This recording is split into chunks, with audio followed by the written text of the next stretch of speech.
I was looking at my calendar this morning. You know the one, it's synced across the laptop, the phone, the watch. Hmm. It's all color-coded. It has the little reminders for birthdays, for quarterly reviews. And it feels very, well, it feels solid. It tells me exactly where I am in the timeline. January, heading toward 2026. It feels like a grid that holds reality together. It gives you a sense of control. That's really what it's designed to do. Exactly. It feels like firm ground. But then I started reading through this whole stack of documents you sent over for today's deep dive, and honestly, it felt like someone just pulled the rug out from under me. Or maybe not the rug, but the floorboards underneath the rug. That is a very, very common reaction when you start peeling back the layers of, let's call it Hebraic time versus Western time. Peeling back layers is putting it mildly. These sources, and we're talking about a real mix here, ancient rabbinic texts, some very dense linguistic analysis, and modern prophetic essays, they're essentially arguing that my Google Calendar is, if not wrong, then at least superficial. They're suggesting that while the entire world is prepping for 2026, we are operating in a completely different timeline, a different year entirely. The year 5786. Right, 5786. And I have to play the skeptic for just a second here. Please. Because to the average person, or even to our average listener who might be religious but not, deeply into this stuff, this sounds like trivia. Okay, so it's 2026 in New York, and it's 5786 in Jerusalem. Why does that discrepancy matter to anyone who isn't keeping kosher? Is this just a cultural difference, or is there something, I don't know, mechanical going on here? That is the million-dollar question. Yeah. And no, it's not just a cultural difference, it's a functional one. Yeah. The sources describe it as the difference between rotation and regulation on one hand Okay. versus revelation and signs on the other. Break that down. Rotation and regulation. What does that mean? Well, the Gregorian calendar, the one on your wall on your phone, it's a solar calendar. It was refined by Julius Caesar, then later by Pope Gregory. Its primary function is, and always has been, administrative. It keeps the harvest in the right month, it ensures the taxes are paid on time, and it allows for the coordinated movement of commerce and armies. It tracks the rotation of the Earth around the sun. It is, at its core, a tool of empire. It regulates human activity. So it's a logistics tool. It's all about efficiency. Precisely. It answers the question when, regarding, a meeting or a deadline. But the Hebrew calendar isn't just tracking planetary movement for the sake of agriculture or taxes. It's tracking what the sources call modium appointed times. Appointed times. That phrase, it implies a meeting or like a scheduled event. It implies a collision, a moment where the spiritual dimension is scheduled to intersect with the physical timeline.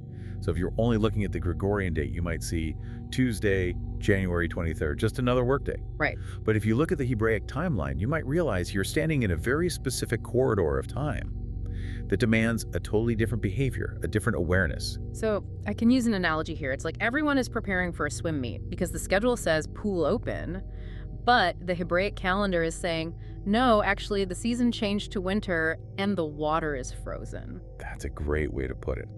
A really great way. And if you jump in thinking it's summer because your planner says so, you're going to get hurt. You're going to get a shock. A big one. And that is why this deep dive matters so much right now.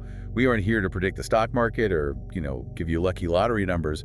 We are trying to read the weather report for reality itself. And the weather report, according to these documents, is pointing to something that they call a sealed code. Yes. That phrase sounds so dramatic. The sealed code, it sounds like a Dan Brown novel or something. It does.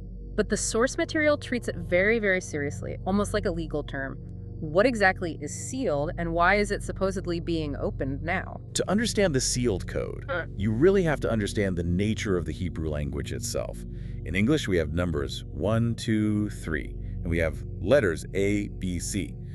They're two completely different systems. You don't spell words with numbers, generally speaking. Right, separate toolkits. In Hebrew, there is no separate numerical system. The letters are the numbers. The letter Aleph is also the number 1, Bet is 2, and so on. So every date is also a word, and every word is also a number equation. The year 5786 isn't just a coordinate on a timeline. It is a sentence. It's a narrative structure composed of specific, meaningful letters. And the letters for this specific time period, Tav, Shin, Pei, and Vav, these form this code. Exactly. And the reason prophetic voices are calling it sealed is based on that idea from the book of Daniel, where he's told to seal up the words until the time of the end. The implication is that the full understanding of the timeline is encrypted until the moment it is absolutely needed. It's like you don't give out the evacuation instructions until the hurricane is actually visible on the radar. You wouldn't. It would just cause a panic or be ignored. So the premise is, we are now in the hurricane, so the instructions are being unsealed. That is the premise. Okay. So our mission today, then, is to decode these instructions. We're going to look at these 4 letters, Tav, Shin, Pei, and Vav. We need to figure out why everyone is calling this the year of the Vav, or the year of the connector. And we need to answer the question I think everyone is feeling right now. Is this a warning? Because life feels exceptionally high pressure. It just does. It does. And the sources suggest that pressure isn't random, it's structural. Let's start right there. The structure of time. One of the sources pointed out something from Genesis 1.14, regarding the creation of the lights in the sky. It says, let them be for signs and for seasons and for days and years. I've read that 100 times, probably more. But have you ever noticed the order? Signs and seasons come before days and years. Correct. In our modern mind, days and years are the priority. We live by the clock, by the calendar. But the text itself prioritizes signs and seasons. The Hebrew word for sign is ot, which literally means a signal or a beacon. A beacon. And the word for season is mode, which we just discussed, an appointed time. This tells us that the universe was built primarily for communication and for meeting, and only secondarily for the simple passage of time. Wait, hold on. So you're saying time isn't just a container we live in, it's a mechanism for communication.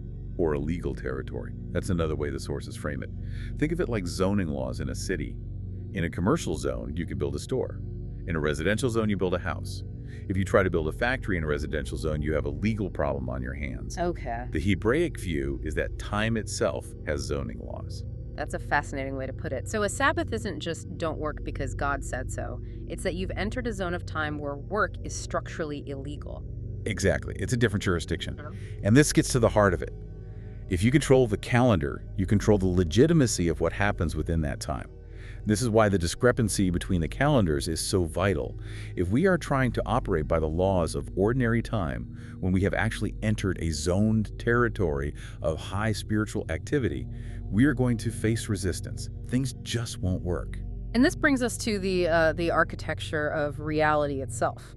One of the denser papers in the stack referenced the Sefer Yetzirah, the Book of Creation. Now, I looked this up, and it seems incredibly esoteric, very mystical. Can we ground this for the listener? What is the core argument here? The Sefer Yetzirah is a very ancient text that essentially argues that reality is assembled.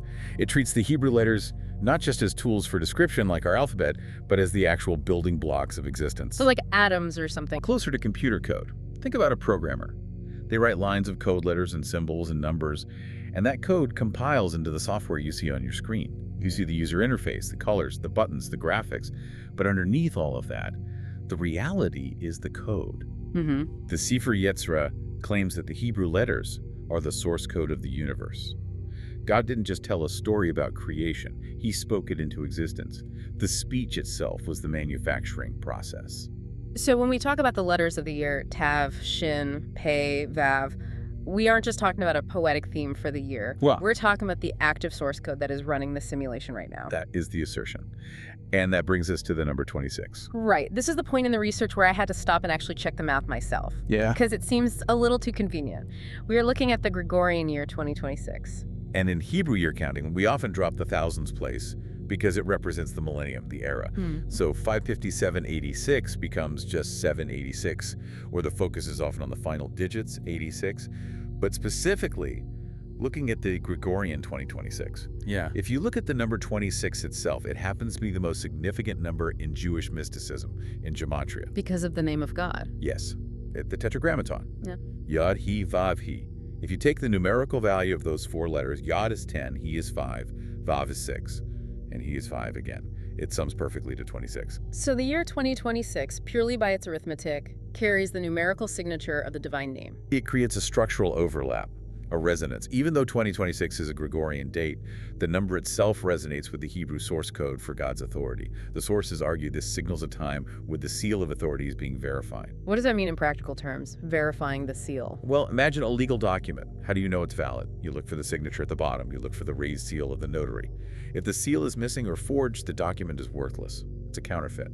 The number 26 appearing so prominently suggests that we are entering a time where God is checking the paperwork of the world, so to speak.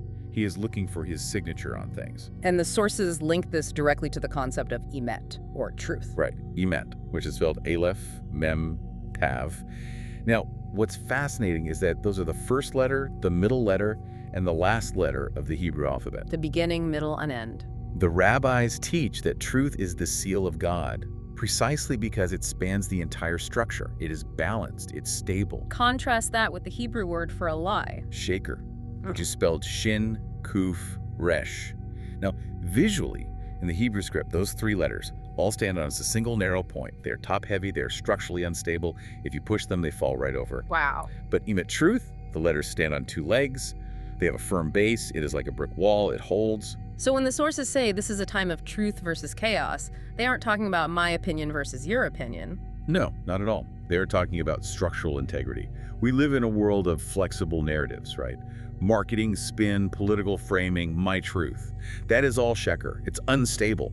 The year 5786, carrying the signature of 26, is a stress test.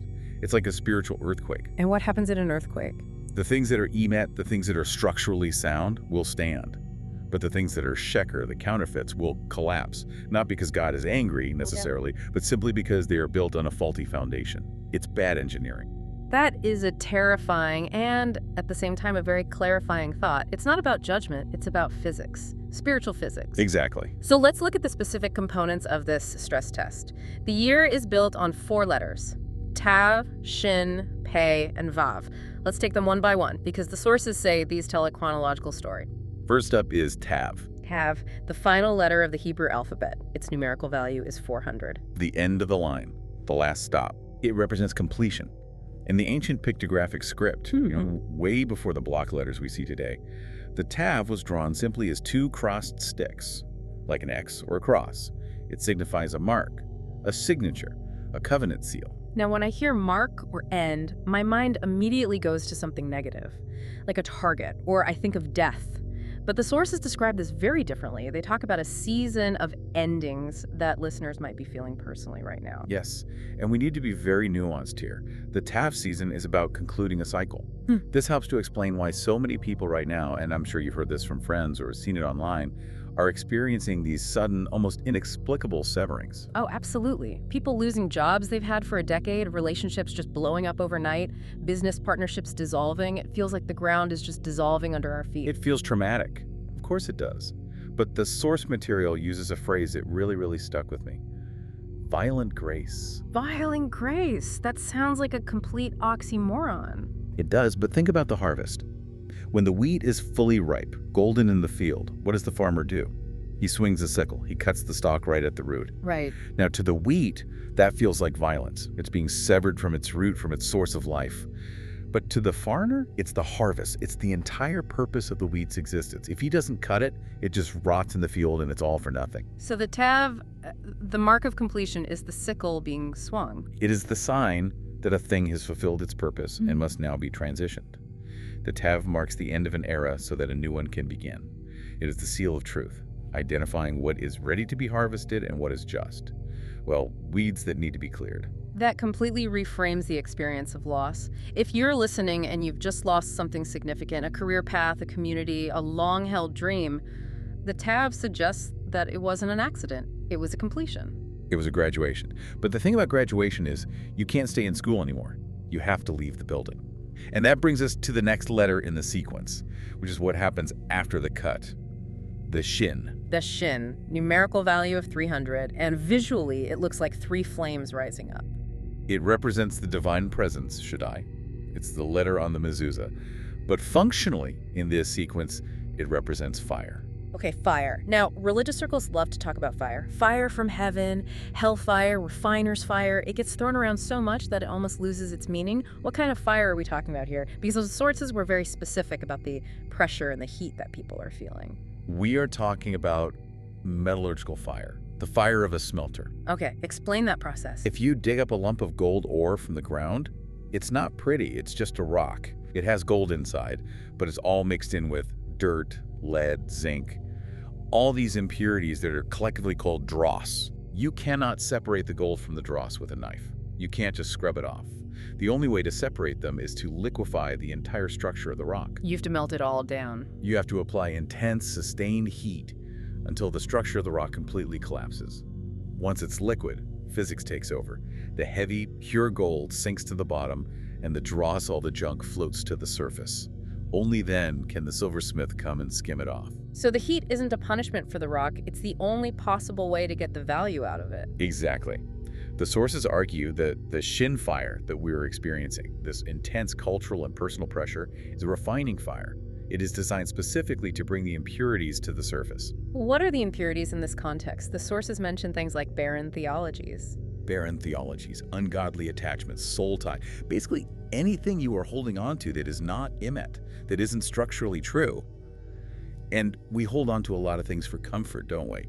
False beliefs about how life should go, dependencies on political leaders to save us, addictions to the approval of others. These are all dross. And when the heat turns up, that dross floats to the top. It becomes visible. And it looks ugly. That's why things look so chaotic right now. The ugliness is surfacing, it's being exposed. But here is the expert insight that I think is absolutely crucial for anyone listening. The natural human reaction to heat is to pray for it to stop. Of course. God, make it cool, make it comfortable, get me out of this. But if you take the crucible off the fire before all the dross has been skimmed, what happens?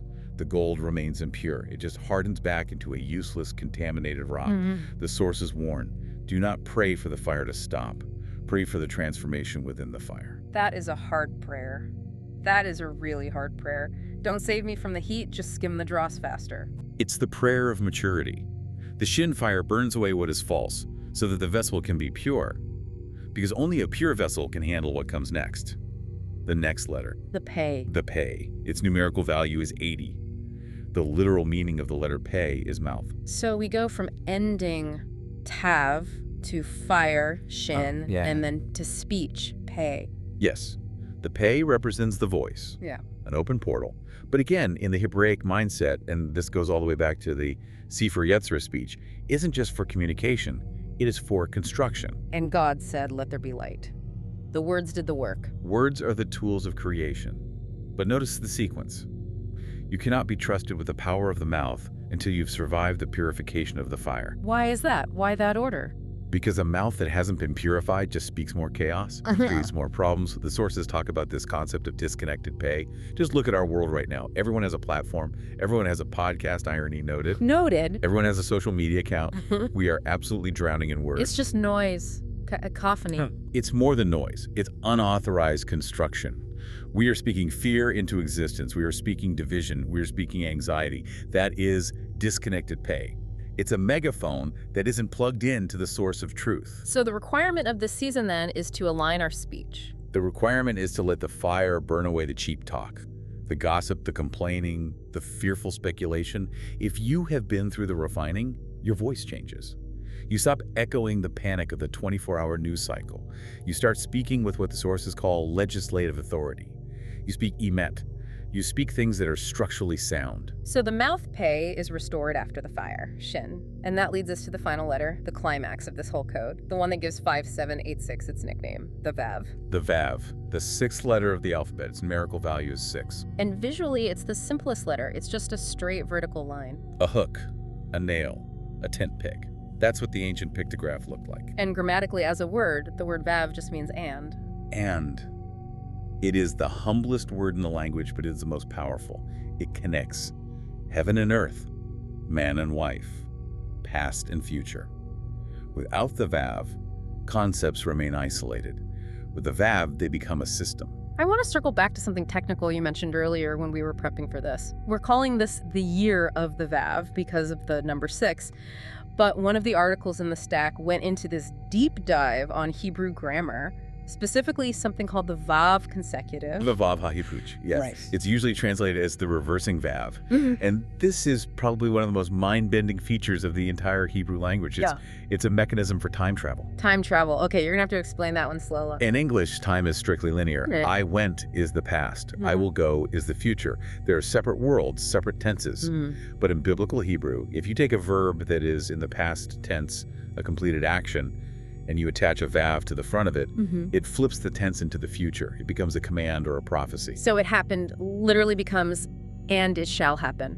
Exactly. And it works in reverse, too. You could take a future tense verb, something that hasn't happened yet, add the vav, and it translates as a past narrative. Like in Genesis, and God said, and there was. It turns potential into history. So a single letter turns prophecy into history, and history into prophecy. It ties them together. This is why the vav is the ultimate connector. It suggests that in the divine perspective, the future is as certain as the past. When God speaks a promise about your future, he often uses the past tense because for him, the and has already happened. The connection is already made. That completely destroys our concept of waiting, in a way. It collapses the timeline. And theologically, this points directly and powerfully to the Messiah. The ultimate vav, the ultimate connector. It is undeniable in the source material. Who is the Messiah? He is the mediator. He is the connector. He stands in the impossible gap between a holy God and a fallen humanity. Two things they cannot touch, and he says, and.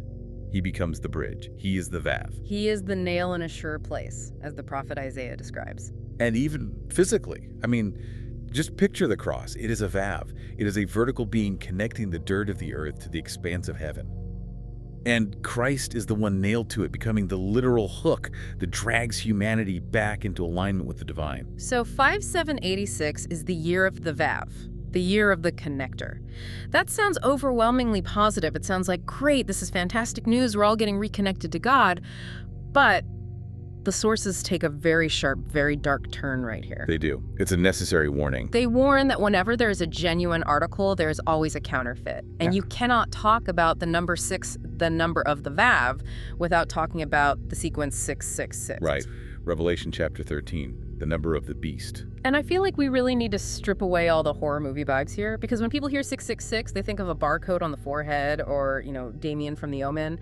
But the source material takes a much more structural view of this. It's a mathematical view. Yes. The text itself explicitly says it is the number of a man, not a demon, not a monster, a man. Yeah. So if 6 is the number of man created on the 6th day, then 666 is just. It's an intensification. In Hebrew culture, when you repeat something 3 times, it's the superlative, the ultimate form. Holy, holy, holy means the holiest possible thing. So man, man, man represents the ultimate exaltation of humanity, humanity as its own God. Okay, but let me push back on that for a second. We live in a humanist society. We celebrate human achievement. We cured polio. We went to the moon. We have the internet.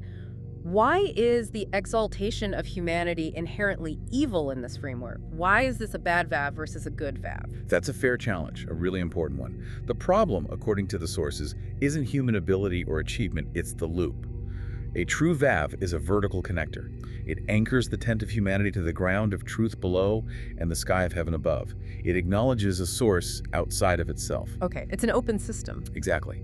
The 666 system is a horizontal loop. It connects man to man to man. It creates a closed ecosystem with no input from above. Think about the Tower of Babel. Let us build a tower to the heavens. And let us make a name for ourselves. They had unity. They had incredible technology brick making. They had one language, perfect communication. They were arguably the most effective unified team in human history. But because the entire system was a closed loop designed to bypass God rather than connect to him, it became unstable and had to be scattered. So the argument isn't that technology or unity is evil. It's that connection without transcendence is a trap. Precisely. Look at our modern world, look at social media. It is the ultimate horizontal connector. I'm connected to you, you are connected to her, she is connected to a billion other people. It is a web of billions of little vavs. But is it producing life? Is it producing peace? I think the global anxiety rates answer that question pretty clearly. Right, because it's a closed loop of human validation and human outrage. We are feeding off of each other, and eventually the nutrition runs out. We begin to cannibalize one another. That is the beast system. It's not necessarily a scary monster coming out of the ocean. It's a global system of self-consumption. That is a haunting image. We are starving to death because we've cut the vertical supply line. And the sources explicitly call this Babel re-emerging. It is the spirit of Babel, supercharged with technology, global systems, digital hives, AI. They all promise unity. They promise we are all one. But if that oneness removes the need for God, if it makes him redundant, it is a counterfeit vav. It is a trap that looks like connection, but is actually a prison. So the choice presented in this deep dive is a present time choice. It's not about fearing some chip in your hand in 10 years. It's about asking yourself, right now, today, am I connecting through the divine Vav, the Messiah, or am I plugging all my hopes and fears into the human system, the 666 loop? You can tell by looking at your anxiety levels.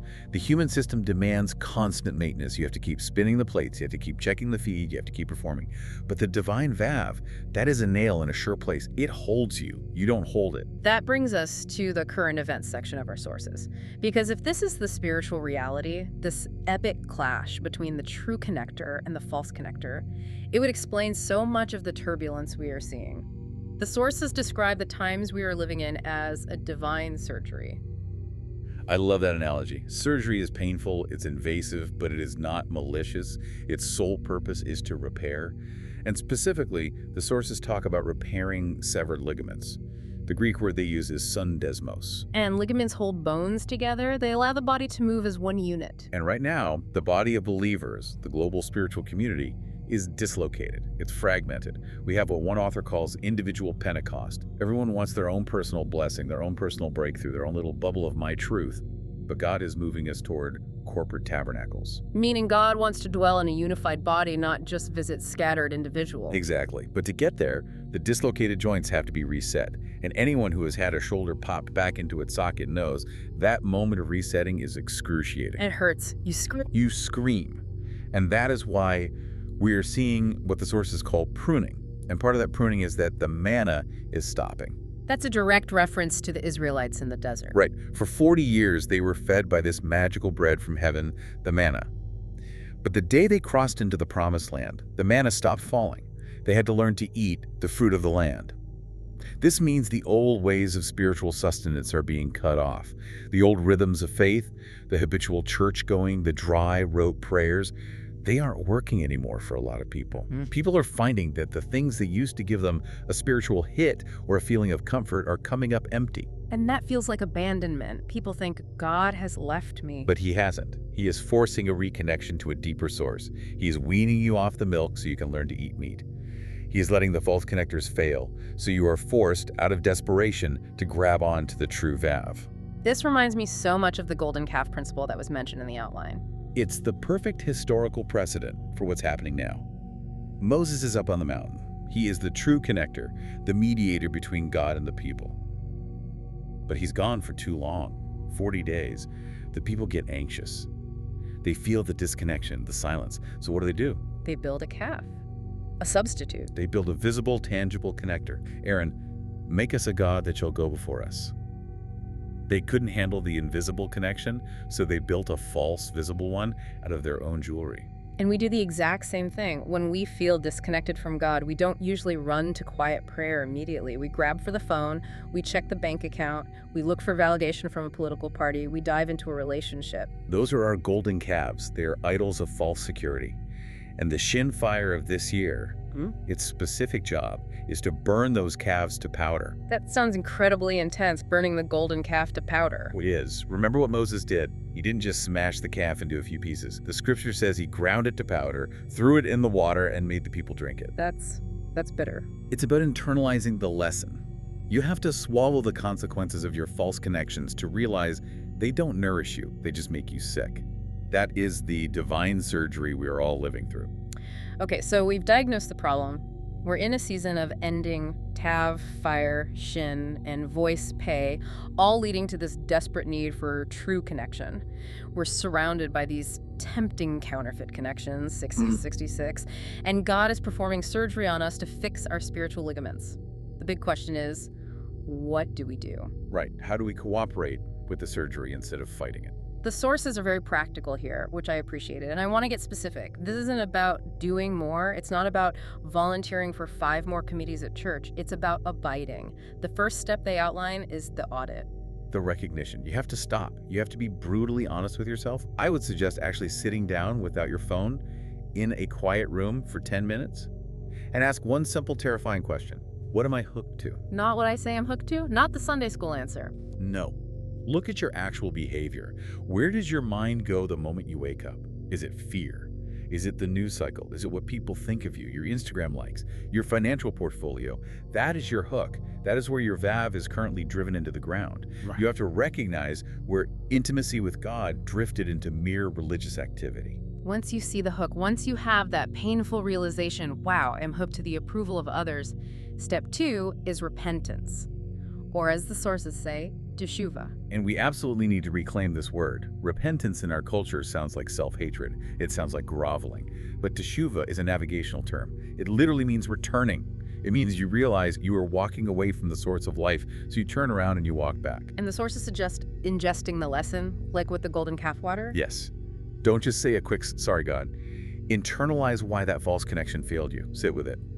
I turned to money for my safety, and all it did was make me more anxious. I see that now. I've learned my lesson. I will not do that again. That is true teshuva. And then that leads to step 3, the connection prayer, the Vav prayer. This is a beautiful concept from the sources. It's a specific type of prayer that isn't about asking for things, but specifically ask Yahweh to hook you back to Him, to be the active agent. Rehook me. Sever the false connections. It's active. It's asking the divine to be the connector because we've proven we can't do it ourselves. We keep grabbing the wrong things. Exactly. We are often too weak, too distracted to hold on, so we ask Him to be the nail that holds us. Bind my mind to your mind. Bind my emotions to your peace. Connect my voice to your voice. It is a prayer of complete surrender, acknowledging that without the Vav, without the Messiah, we are just frayed wires, disconnected and floating in the void. There's one final role for the listener mentioned here in the sources. It's not just about getting yourself connected, it's about becoming a Vav for others. This connects all the way back to that corporate body concept. Once you are securely hooked into the source, you become a conduit. You have power flowing through you. You can then become a connector for someone else who is drowning in disconnection. The digital Vav. Yes.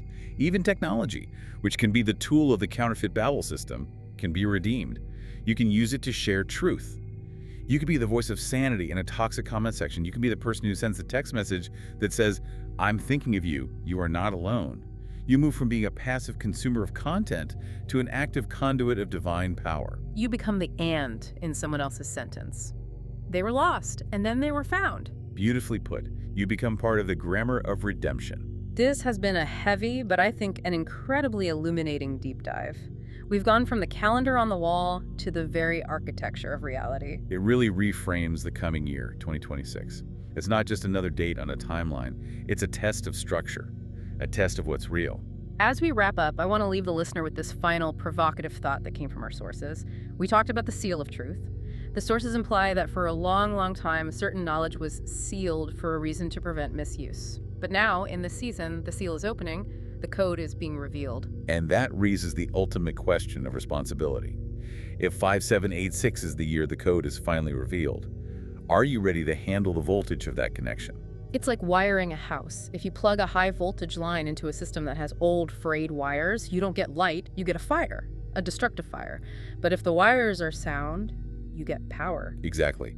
This is not the end of the world, but it is certainly the end of the world as you know it. It is the end of the disconnected, superficial world. We are entering a reconnected reality. And the choice is laid out. You can remain a frayed wire, anxious, disconnected, chasing the counterfeit unity of the crowd. Or you can undergo the surgery, endure the refining fire, and become a live conduit. A valve, a nail in a sure place. That is the challenge and the invitation of 5786. Thank you for diving deep with us. We hope this gives you a map for the territory ahead. Shalom.